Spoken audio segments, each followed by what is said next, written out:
Hey guys, and welcome back to the channel. My name is Ari, and hopefully you'll stick around for a quick video.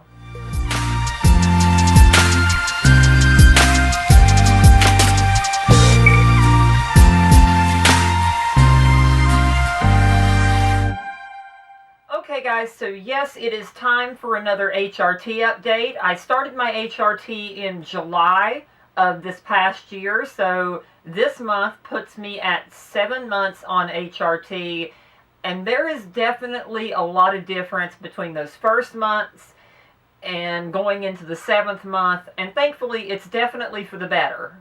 So as I said in my last HRT update, these are more and more complicated to do because the differences come pretty quickly, or at least they come pretty noticeably in that first bit of those first several months, that stretch. But once you get so far, there's not as much difference from 1 month to the next. The changes are more subtle. Things I've noticed since the 6-month mark would be things like continued breast development, but nothing that's like crazy, you know, I didn't all of a sudden like go crazy on the breast development. I mean, there's some there, but it's not like a, you know, wow. But it does make me feel a whole lot better. I'm definitely getting more comfortable in my own skin.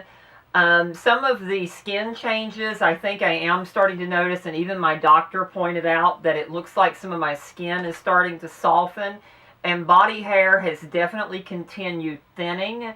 Muscle, I didn't have much to start with, so I don't really know if there's been any muscle loss, because you'd have to have some muscle to lose any.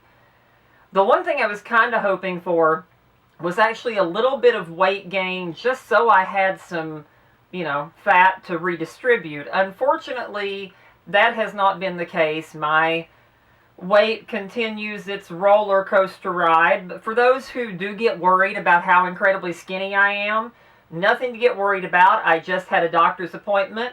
I am in very good health.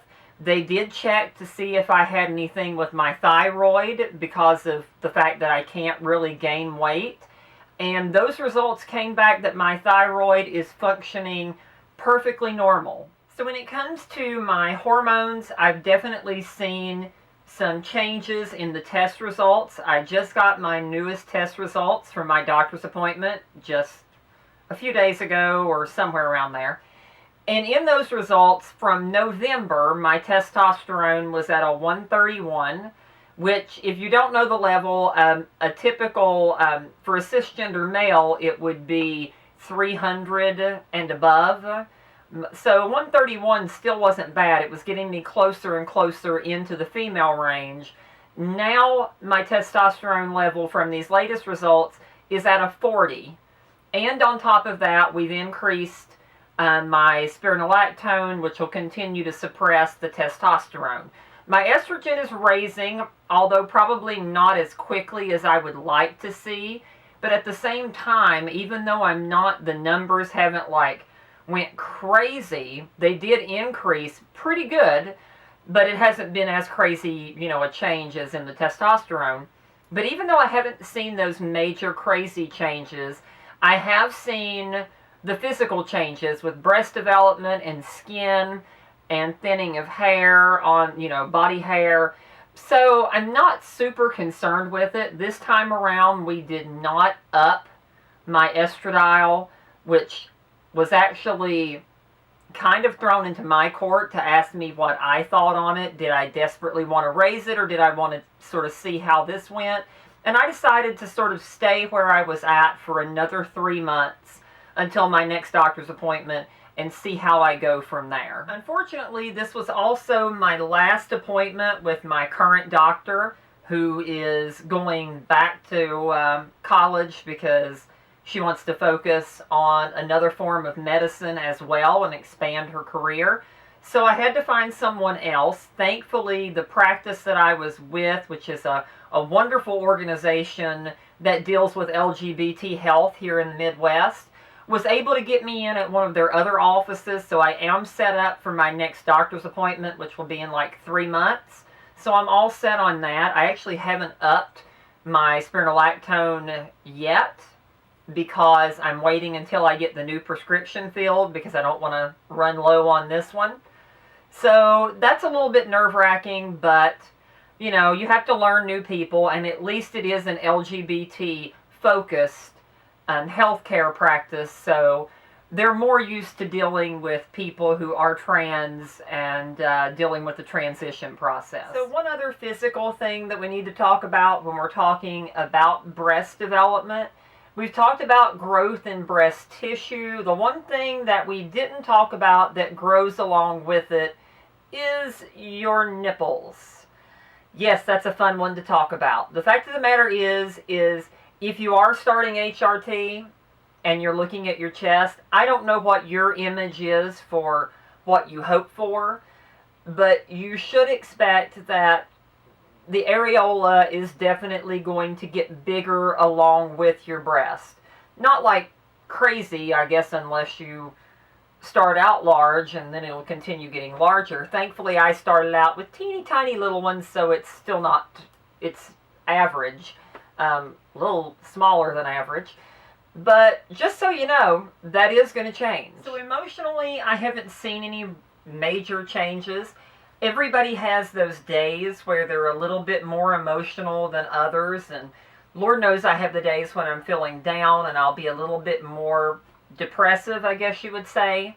And then some days I'm on top of the world just like anyone else. So I haven't seen anything as far as emotional changes that I would really attribute to my hormones.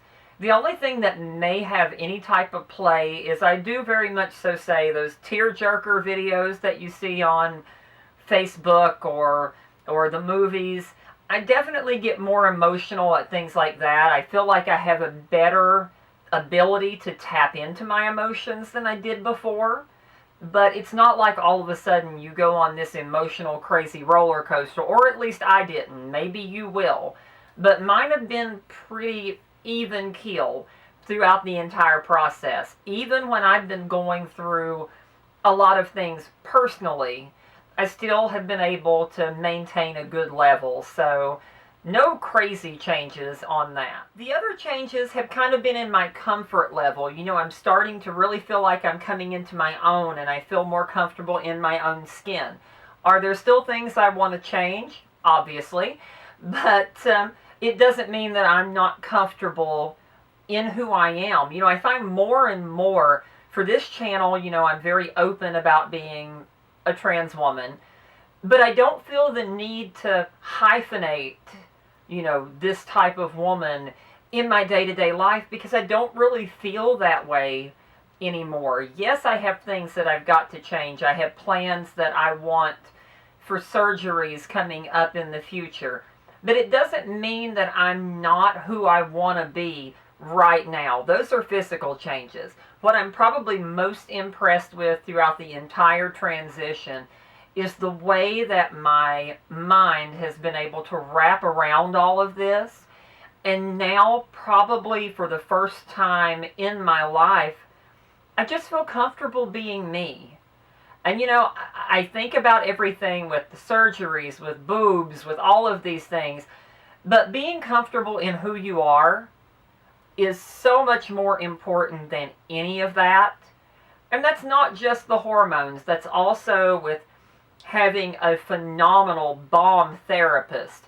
I've had a great doctor throughout this process. And now I'm sure I'll go on to have another phenomenal doctor. I look forward to that. But having that support group with a supportive family and supportive friends has definitely made a difference. And to say that transition isn't going to improve your life, I'm sorry, but it does.